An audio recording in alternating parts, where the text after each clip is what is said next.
بسم اللہ الرحمن الرحیم۔ ہمارے چینل کو دیکھنے اور سننے والوں محترم بہنوں اور بھائیوں، السلام علیکم ورحمۃ اللہ وبرکاتہ۔ آج ہم جس موضوع پر بات کریں گے وہ ہے عورت اور احتلام۔ شہوت کے ساتھ خواب میں احتلام، جنسی منی خارج ہو جائے یا بیداری کی حالت میں کسی خیال پر منی خارج ہو جائے تو مردوں کی طرح عورتوں پر بھی غسل واجب ہے۔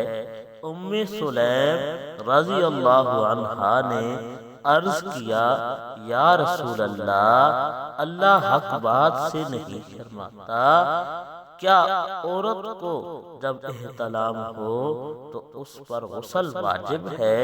رسول اللہ صلی اللہ علیہ وسلم نے فرمایا کہ ہاں، جب عورت کپڑوں وغیرہ پر پانی کے آثار دیکھے تو اس عورت پر بھی مردوں کی طرح غسل کرنا فرض ہے۔